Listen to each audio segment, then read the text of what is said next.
broadcast network, AFTERBUZZ TV. Over 20 million weekly downloads in over 150 countries, and your #1 source for after-show entertainment.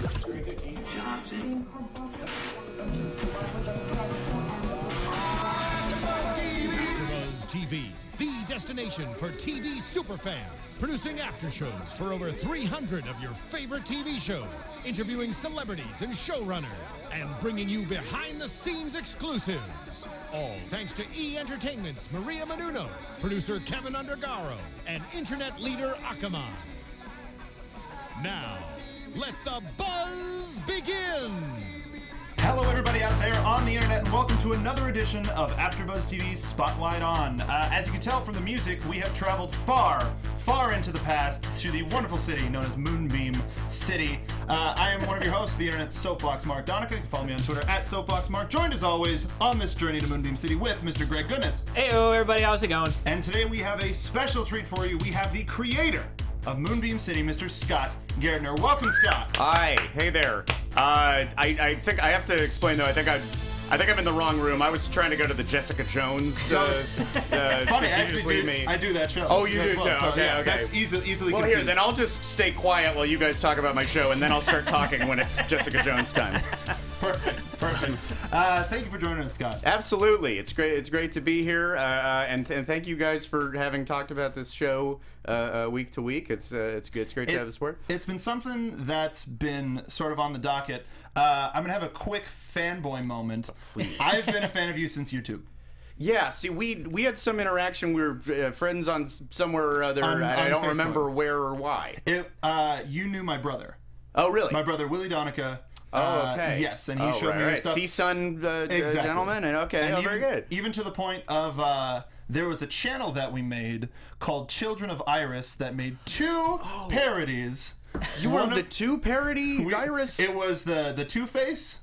Wow. The Two-Face video and the stuffed animal Iris. Wow. We're really immediately shutting people Exactly, out. 100%. So, but that's an intro. You got so many responses from a lot of your different YouTube work. Sure, that's correct. Yeah, I was like a YouTube sketch guy with no I don't know if that's true. I don't know. I forget the definition of pariah. I was big time YouTube pariah, and around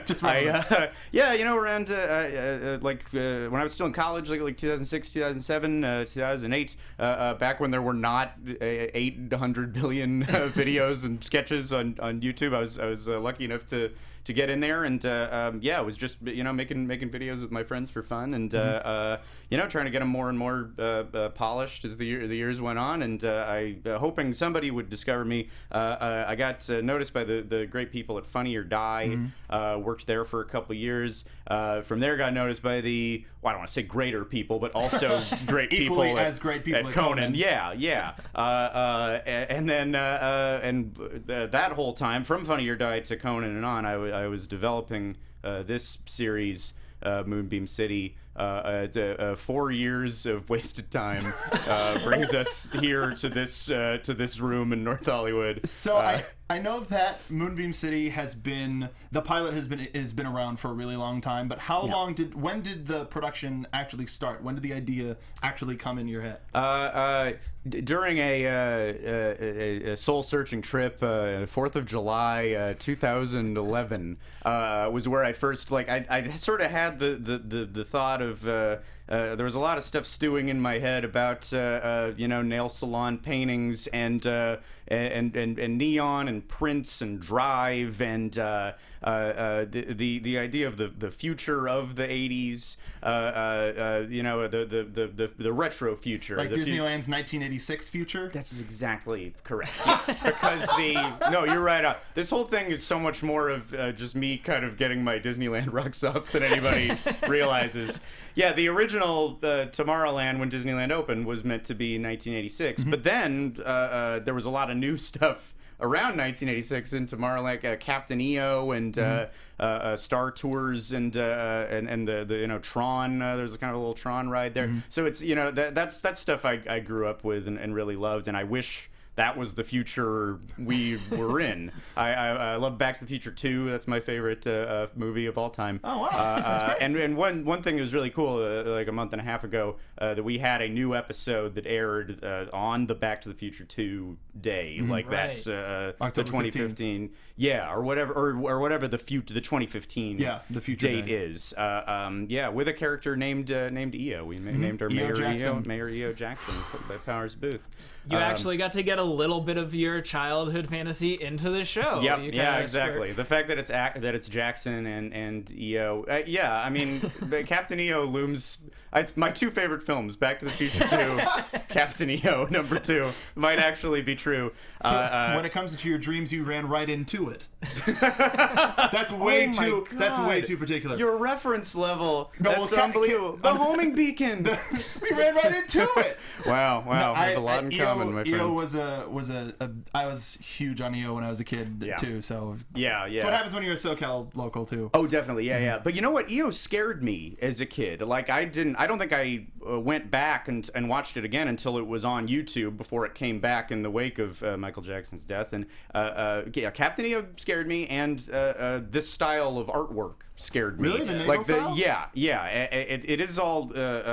A lot of the show is me processing how freaked out I was by that kind of art if I went to somebody's house and I saw it. Or really what it came out of was seeing that kind of stuff on nail salons and laundromat windows. There's one of those by my place not far from here in North Hollywood. And I just thought, like, this odd gaze that these characters have, and why are they so hurt, and what is this angst, and to me it just implied this whole other universe you could create, and we got to do it. We're 8 of 10, or I guess 9 is airing sometime today, and when we're wrapping up next week, I got to do 10 episodes in this crazy this crazy angular neon future world. It's been so fun. To be fair, I mean, Captain EO is a terrifying film. Like, if you go back, when the nails are in the, I'll try to do a 3D effect on this camera.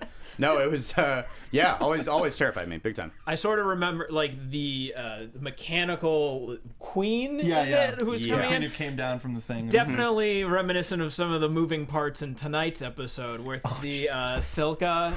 Yeah. So it's definitely in there. You can see this gift. Like, we didn't get not full on, but no, Silka's that's a real love story. I feel like that's like the most genuine.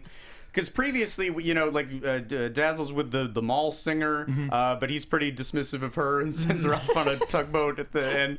And then you've got Splasha, his dolphin girlfriend, but turns out she doesn't. Boyfriend. It was a boyfriend. That's correct. But she identifies as a girl dolphin. Yeah. As far as he knew, he doesn't understand anatomy, but that was a pretty. I don't doubt their interspecies connection on some level, but it was hard for her to reciprocate, really, because she can't speak. But I really loved this, and for anybody who hasn't seen it yet, this episode that's airing tonight with Silka, which is an automated prison, as played by Molly Shannon.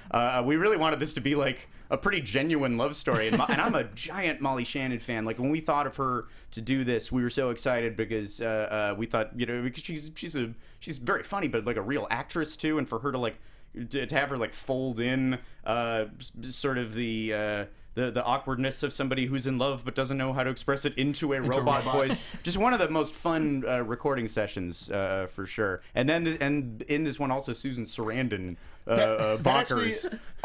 I've noticed a string of guests that are reminiscent of some of your videos from Funny or Die, like Patrick Warburton. Thanks for noticing. But how did you get, first of all, the main cast? How was casting like for the show? Somebody said early on, but either a manager of mine or one of our producers, I forget. Somebody said, like, just swing for the fences because it's animation. Animation's fun. The time commitment is low, and you will be surprised who might come into it. And so Dazzle was the first one we thought about, and I wrote the pilot having no idea who it would be, other than I sort of wrote in my own voice, which is sort of like stiff and verbose and whatever that is. And I thought, well, I have always been a big Rob Lowe fan. comedically and dramatically. I sound like such a doofus right now. No, but such a big Rob Lowe fan. We just threw it out to him. There's vague notion of who might be next on the list when he said no, and then he didn't say no. And I remember getting that call and being stunned because I thought I'd be on many, many more weeks of phone calls of, well, who is going to play Dazzle? And then we basically heard, if you drive kind of close to him in Santa Barbara where he lives, if it's like proximity is kind of the thing, which has been great. We record most of the episodes and the guests at Titmouse in Hollywood, the great studio that animates the show. But just Rob Lowe, we go up to Santa Barbara, and which is lovely. It's been like a bonding experience for everybody involved in the records, and we all got to know each other better on beautiful drives up the coast. Then you get there, and your reward is just lovable Rob Lowe walking in the room and saying, "Hey, fellas, you ready to?" He's very he's a real life Troy McClure. Oh, yeah. He's so Troy McClure-esque, except a better actor by far. But so what a dream! He's in everything right now. He's got 3 series on the air right now. Who else can say that? And although I think he could before, because he had a run that was like Californication and Parks and Rec. Yeah. It's something else. I forget what. And he's in every commercial, and he narrates everything on all the decades on National Geographic. There was one time where he kicked he let us, he escorted us from the recording studio. Well, let me walk you out. Walk us out? Why? Well, I'm doing a voiceover for Exxon. We're like, Exxon? He said, yeah, how about that? I do the weird cartoon, and then I do the corporate man thing. Hey, what do you think of that? Yeah, whatever you want to do. As long as you spend some time with us. Thank you for your time, Rob Lowe. Yes, we appreciate the time as the sunset drifts down in Santa Barbara. Oh boy, I can't tell you, the loveliest in like a studio where like Kenny Loggins and America recorded albums, so it's this like brown, sun-drenched, just a dream. See, that's exactly how I imagine it when you describe it. A yacht rock paradise. Yeah, it really is, and I like brick and stone on the walls, and you probably know I'm a big yacht rock guy. So much so that I think the phrase yacht rock is dismissive and derisive. I prefer the proper term AOR, adult oriented rock.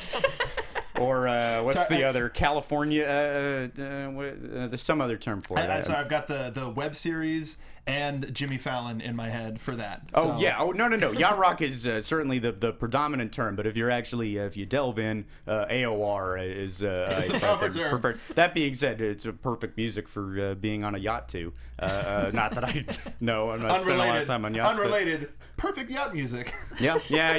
I guess, look, fine, call it yacht rock. What am I arguing? We're wasting valuable time.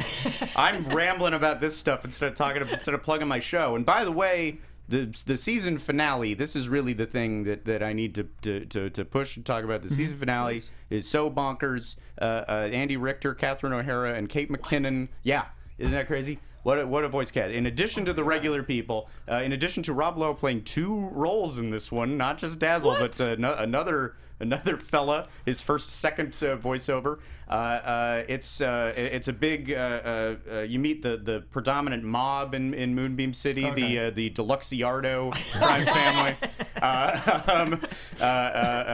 Nebula Deluxiardo, the daughter of the head of the mob, who becomes it's a kind of another. Not so much a Dazzle love story, but a Dazzle bone story. Not a lot of affection between those two, but it's like the third act of this finale I love so much. It's just this dumb action set piece that I'm just so crazy about. And shout out to Mark Brooks, who directed it and did all the music, and who was here a couple weeks ago. Just a talented. Yeah, I feel bad. We kind of kept Mark from your event. Like after we interviewed him, like they hung around for like an extra 25 minutes just talking. Like, oh, really? Great. Oh, yeah. God, I was looking at the clock. Guys, get here. Where are they? What is Andy Richter doing in this episode? Can you spoil that for us? The title of the episode is the Wedding of Rad. Okay. Fake, but it's the Wedding of Rad lie, parentheses, which right. our writer's assistant Andrew Grissom was he just oddly we had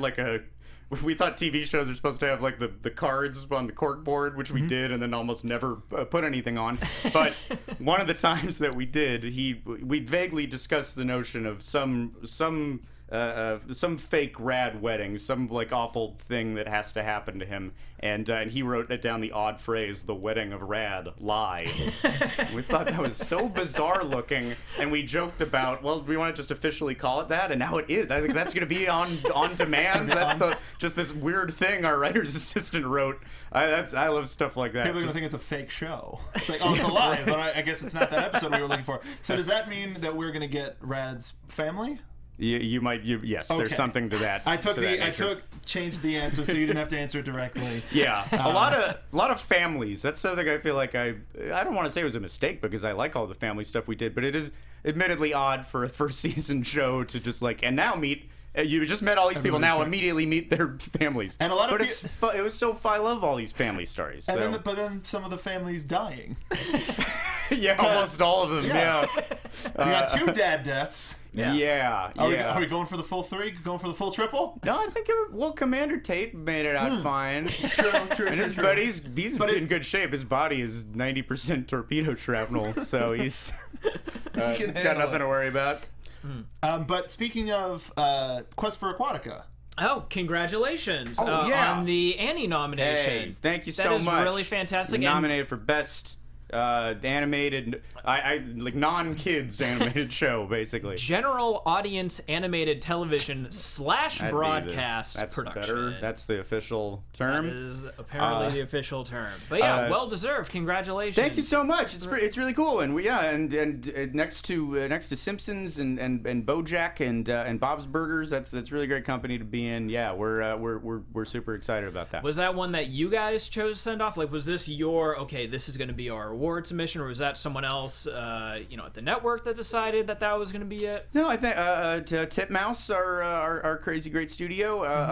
They first of all got nominations for a bunch of their other shows. I think 6 or 7, and I'm so proud of them. But so they were submitting a lot of packets and definitely wanted to push and get some Moonbeam City representation. And I think we all discussed it in that with the Aquatica. We really liked because it's.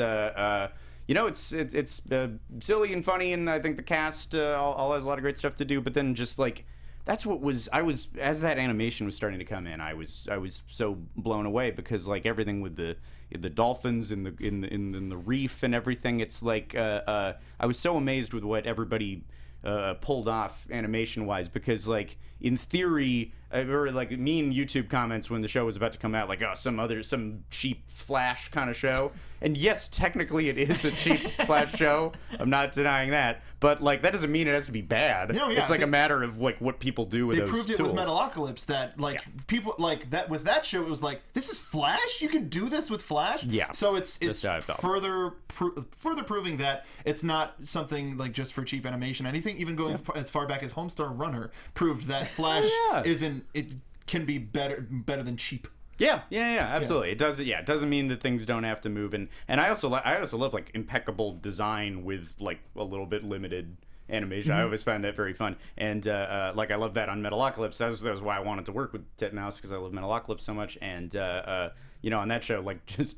Like cutting to just like a still animated figure, just getting a reaction shot from an inanimate shape. Basically, I thought they always did so well. They've been so killer to work with. What a studio. So how did you come to work with them to begin with? Then was it you said right off the bat like these are the guys that I want, or were you looking at other people? That's something we got a list from Comedy Central of who they wanted us to talk to, and bizarrely Titmouse was not on that list. And whenever anyone asked me what do you want the show to look like, I always said, well, I love how I've always loved how Metalocalypse looks, and I love their show Black Dynamite, and I've since caught up on Venture Brothers and China, Illinois, and these other great shows they do.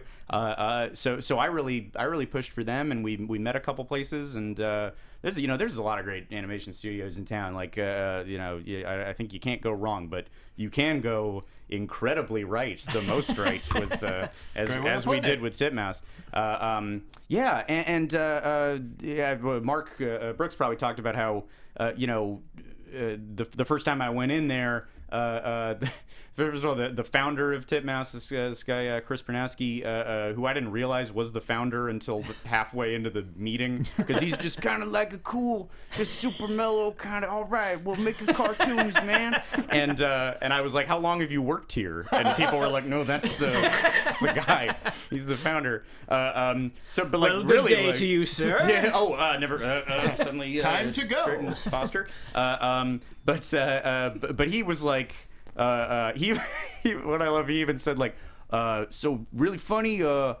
Okay, I gotta admit, I haven't read the script, but which actually was so endeared to the fact that he just admitted he hadn't. That's a good move, Chris. But so I mean, just a fun meeting, because that place is just like a really just fun, casual work environment. And he said, "Oh, you know, these guys, they do music that's like what you're talking about." And he quickly like grabbed Mark Brooks, who directed most of these episodes, did the music with his band Nightclub with Emily Kavanaugh, and they handed me a sticker for their band, which was like neon pink on black, which is what I had just said I wanted the show to be full of. And we just kind of like, we're on the same trajectory here, aren't we? We're gonna be working together, aren't we? And God, yeah, it's just been so much fun. The beautiful love song played in the background, and got the idea for the pretty much the exact Donica melody, and then we both like sat down at a keyboard and played it together with one hand over the other. Like, how do you know that melody? That's what I heard when I met you. Deep. So the show is off the wall bonkers, and we talk about it on the weird. It's like I've heard that phrase earlier today, but I call it bonkers. That's right. We use zany. These are shows you can't like apply to a lot of. These are words you can't apply to a lot of shows. Totally apt for describing it, because we go from like there's some shows where it's really heavy sex oriented, some where it's super violent, ones where you get a bowling themed serial killer. Yeah.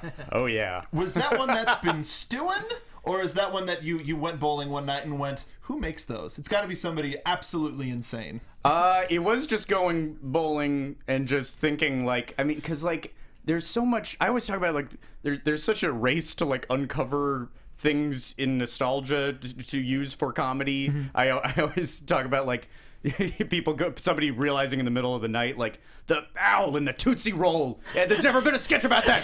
Everybody, like, furiously making calls at 4 a.m. Get up! I found something there hasn't been a sketch about already.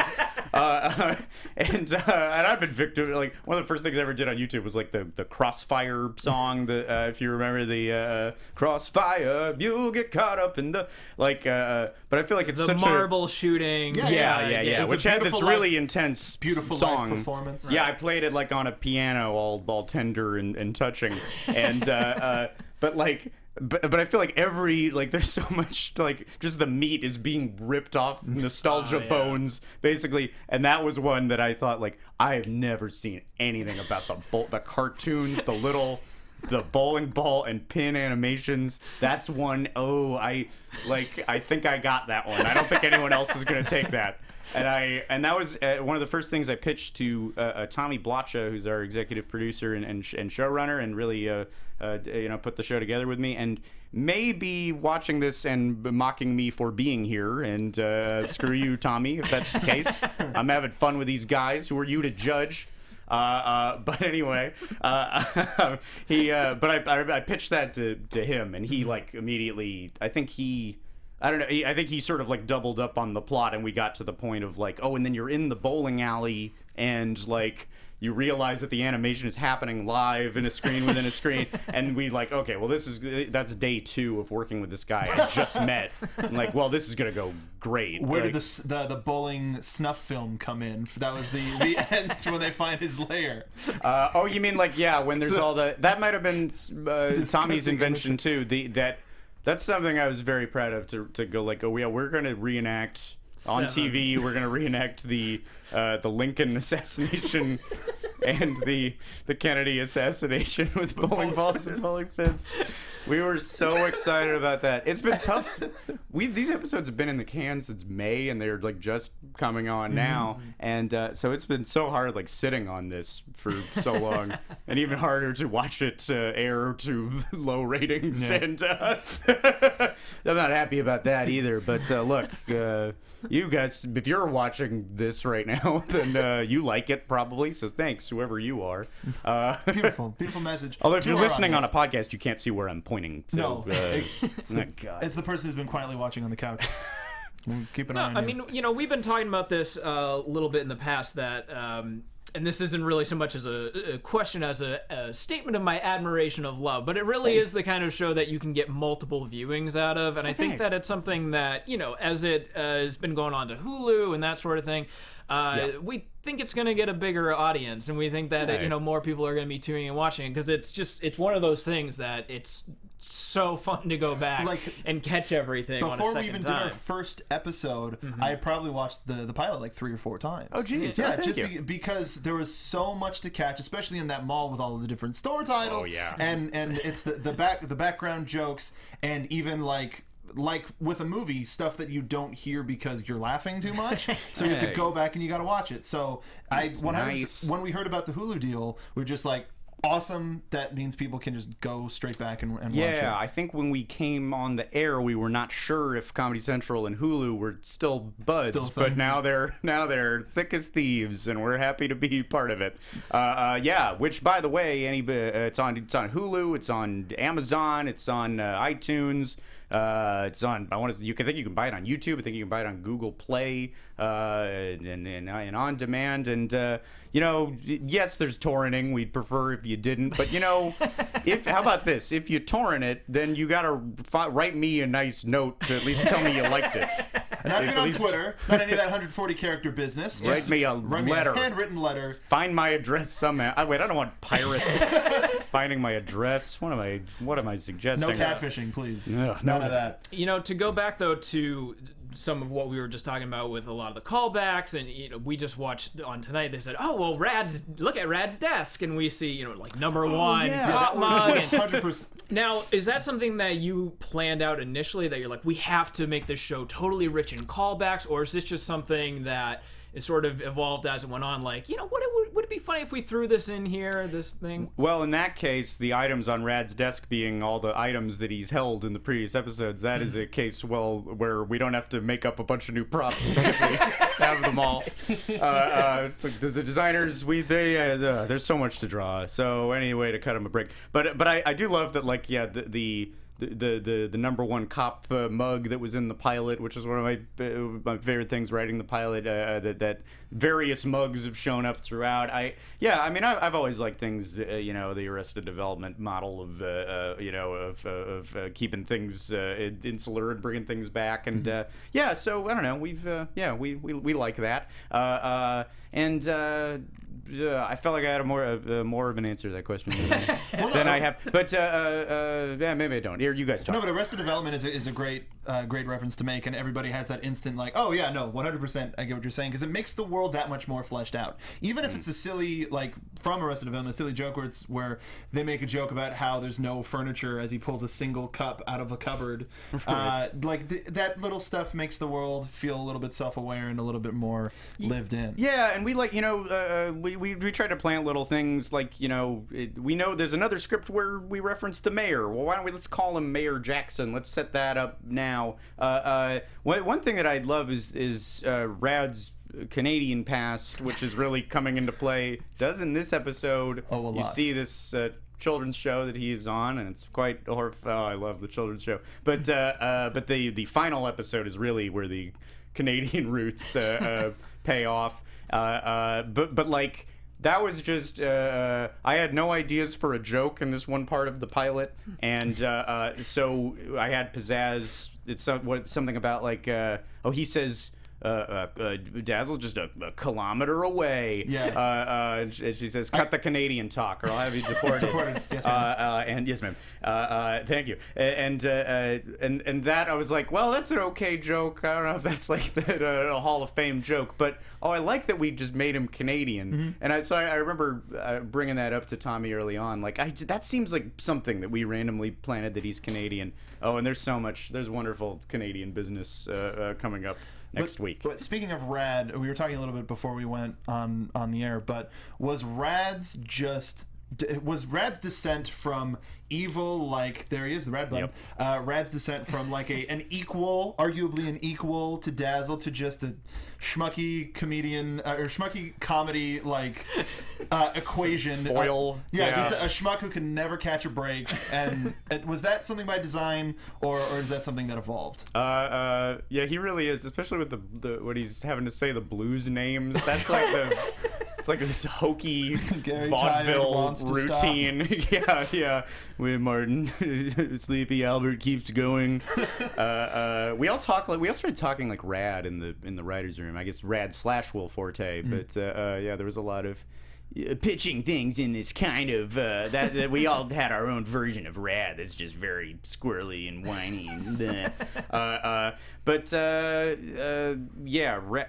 Rad's in the one Comedy Central complaint after the pilot, straight from the heads of the network, was we like the characters, we think there's something here. I think you gotta push Dazzle and Rad more. I think they're kind of from at the pilot, they were just kind of two sides of the same coin. One is more good than bad, I guess, and the other one's more specifically evil. Thin margin. Yeah. It's tough to tell, and which I kind of thought, well, maybe that's the joke, and it's funny, and they hate each other for no reason. But everybody felt like, that's not strong enough. So they said, going forward, just encourage you to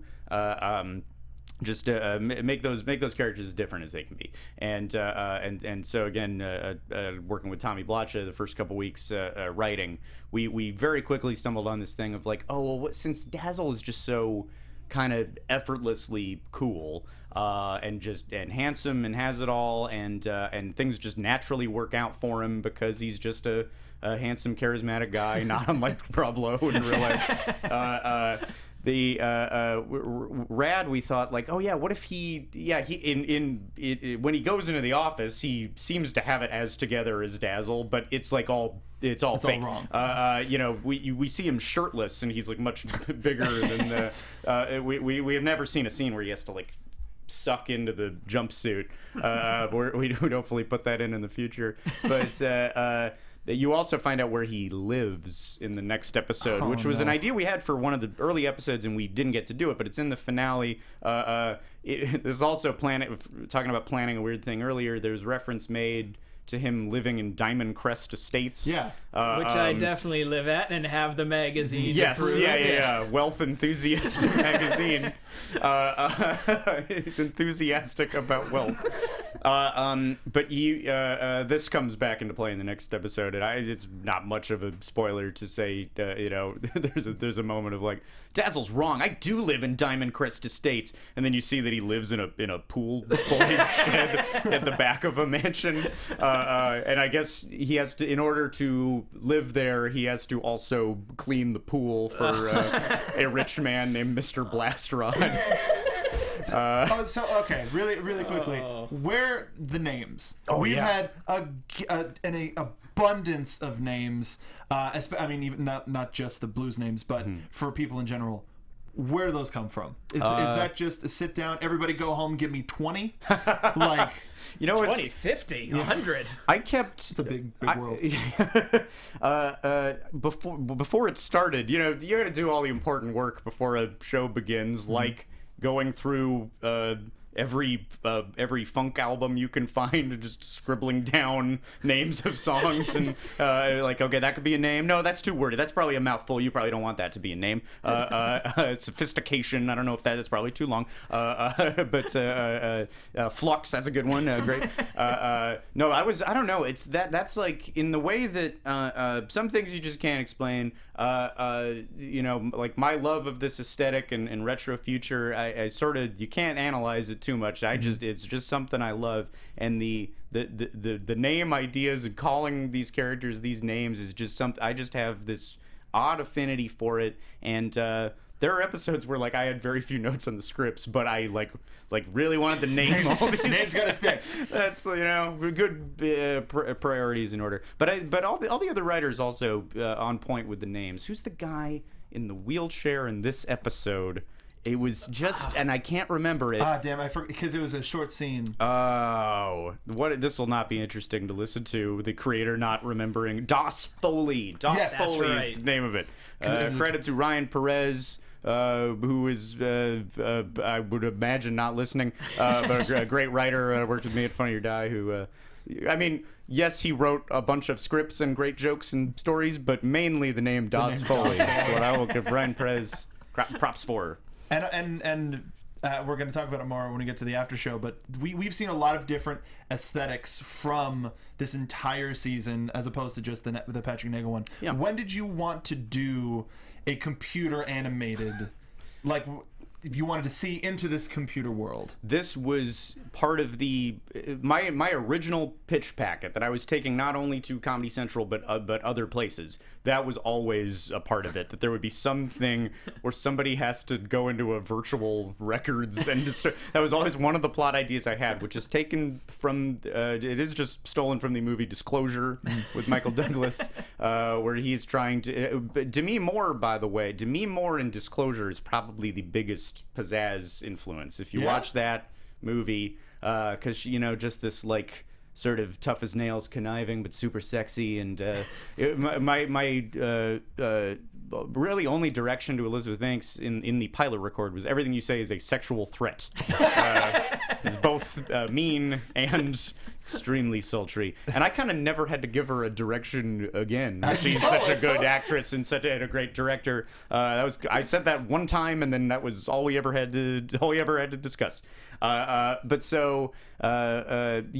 Disclosure, big influence on this show in general, but also because there's this thing in Disclosure where Michael Douglas is he's floating through this virtual hall of records, and then he like almost looks over a cliff and like whoa, and then it cuts wide to him just with gloves and a helmet on, doing nothing, and I just thought, oh, that would be so funny to take, and it was fun figuring out how that worked. That it's rad, and what is going to cause that? If he was on this embarrassing Canadian kids show, and But then Tommy Blotcher really took it to the place of not only is nothing happening to him in the real world, but in addition to that, his body is being chewed up by rats and spiders. Alive. When spiders, we had to do a lot of screenings of these episodes for to give animation notes and music notes and just tell people things to correct and work on. Every time spiders burst out of I spit when I said it. It makes me laugh. I'm sorry to ruin your desk. Every time spiders hatched out of Red's beard, people like my wife hates it. We gotta go watch it. We're gonna go have a party tonight where we watch it, and she's gonna shoot me a glare like, God, why did you? Not a fan of spiders? I guess not, or just like making that happen to poor Rad. I think that and again, we're going to talk about it on the show, but having everybody's just general reaction to Rad is endlessly entertaining and endlessly sad. Mark and Emily, they alluded to it when they were here, but the song "Rad is Sad." Oh yeah, and it's on the album. It's on the soundtrack already. Soundtrack. And I've done everything to not listen to that. I want that to happen in the show. Oh, you'll hear it. It's in one of my favorite scenes in the second act of the finale. It's kind of, you don't see a lot of Rad Chrysalis interaction, and there's this scene between them where he sort of lays his heart on the line, and it is, and I'm upset already in advance for there's a little Tumblr community that I have noticed of people who really feel Rad's pain, and somebody noticed that there's a track on the album called Rad is Sad, and they saw that the episode is about some kind of sham wedding that he has to go on, and somebody on Tumblr said like, oh God, I'm scared. Like, people are getting upset for Rad, and they should be. It's bad. I mean, this one's probably the worst with the spiders and the beard, but still, I'm very excited for people to find out. There's a lot of stuff you learn in the finale about Rad and his life and why he's this way, and I'm very excited for you guys to learn all this. It's so awful. Is it like an Empire Strikes Back wedding where everybody's just kind of down and looking off into space and into the laser fields, just like what could have been? Like it's pretty upsetting for everybody for sure. Everybody involved. His perception of reality is shattered, as it was this week. Really, like his whole world is kind of blown apart. It's so. But I love.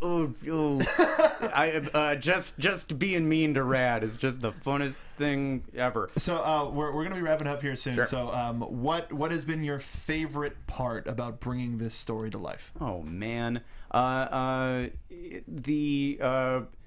my knee jerk is to say the part in this episode there's tonight where Red screams "Ruah!" which is over and over and over again. Yes, so many times. Which is also, that one is a reference to Free Jack. That sounds so stupid for the creator of the show to say that that's their favorite thing, but everybody can tell you how much I loved that, because it's something that Emilio Estevez does in Free Jack. And I watched this YouTube video so many times. Again, something my wife hates. She's so tired of watching this ruah. But it's so funny, and we made Will Forte learn how to do it. We sent it to him in advance and said, "Can you just make sure you do this exactly like Emilio Estevez?" But I mean, that in general. Certainly torturing Rad is the funnest thing ever, but really, I mean, getting to write for these, you were asking about the cast earlier. I mean, getting Rob Lowe inspired us to really go full throttle with everybody else we got, and I can't believe Elizabeth Banks, Will Forte, Kate Mara were a part of this thing, and just dream voices to get to write for. And in addition to that, we got Catherine O'Hara next week, Susan Sarandon, Powers Booth, Adam West, Paul F. Tompkins, Kevin McDonald. So many people who are heroes of mine came in and said stupid stuff we thought of for them. And I don't think you got to play it really cool in these things and just be equals and tell them what to do and not the fanboy. But it's all people who afterwards oh my god, it's particularly I'd say mainly for me and Tommy Blatcha, both Adam West and Catherine O'Hara, both of which we had to just kind of just sit for 20 minutes after and wow, I can't believe we got Looks to like have we made it. so cool, so fun. Awesome. Yeah. Oh, hey, you know what? I also, you guys want some pins? Yeah. Look at that. Yeah. Hey. Oh my god. Can we get a camera on this? There is no camera to cut to this. That's not. A wide, please. We have our illustrious. Go to the insert characters. shot. I don't know why you haven't used it yet. There you go. Thank you. Oh, we got so quotes much. on the back too. Quotes from the pilot. These were given out at the various Comic-Con appearances. That's another fun thing. There was a laser tag of this show made at San Diego Comic-Con. We're just at New York Comic-Con. These are the funnest things to do, and getting to come here and talk to you guys is super great too. So shucks. it's fun to come and sweatily ramble about this show, make people at home concerned for me and for my well-being. Yeah. No, you're not a real life Rad. People, don't worry, they're not going to be as concerned. That's as you seemingly... said Chrysalis, to start that scene. I really like Chrysalis says, "Rad, are you okay?" In kind of the same way you just, it's the same sort of musicality. You just you pre-called. I'm a pre-cog. Yeah. Oh, Yeah. wow. Oh boy. Well, then you know what's Yeah. on. Why am I telling you about the finale? Well, it's been an absolute pleasure having you in the studio. Great to be here. And so we've got one final episode of Moonbeam City next week, as well as the one airing tonight for people who are watching live. Yeah. And if just go ahead and put, the term is put yourself over, but let people know where they can contact you online if they want to send you death threats. And tell me how much they messages. enjoyed pirating the show. I'm at Scott Gairdner on Twitter. We have the account at Moonbeam City CC, and really just at this point, tweet about the show. If you want this show to come back and you want there to be more of it, the big thing is just tweet jokes, say stuff you liked, tell Comedy Central you love this thing, and hopefully we get to do more. Another big thing that we've noticed is go to the after show as well, our after show, and leave comments, rate, because that means if people are talking about it, it'll be something that they'll want to continue. Let them know. Do you like the B microphones? Do you not like the B microphones? Most How do you people dig feel about the B mic? I'm not saying I do or aesthetic. don't. I've noticed. I'm staring at it. B for half hour. It's a bee's butt. It's fun. It's been fun. Mr. Greg Goodness. They can find me on the Twits at Greg Goodness. You can also find me at iOS every second Sunday of the month with my sketch team, It's the Cops. And you can find me on Twitter at SoapboxMark. I do wrestling content. I do the Star Wars show on Popcorn Talk, as well as the Jessica Jones After Show with Zach Wilson, Emma Fyfe, Jesse Klein. And me. And now our new member. I'm always there. Mr. Scott Gairdner. We'll see you trolling in the comments. Thank you for joining us on this episode of Spotlight On with Scott Gairdner. We'll see you next time. Bye, Tommy. From executive producers Maria Menounos, Kevin Undergaro, Phil Svitek, and the entire AfterBuzz TV staff, we would like to thank you for listening to the AfterBuzz TV network. To watch or listen to other after shows and post comments or questions, be sure to visit AfterBuzzTV.com. I'm Sir Richard Wentworth, and this has been a presentation of AfterBuzz TV. Buzz you later. The views expressed herein are those of the hosts only and do not necessarily reflect the views of AfterBuzz TV or its owners or principals.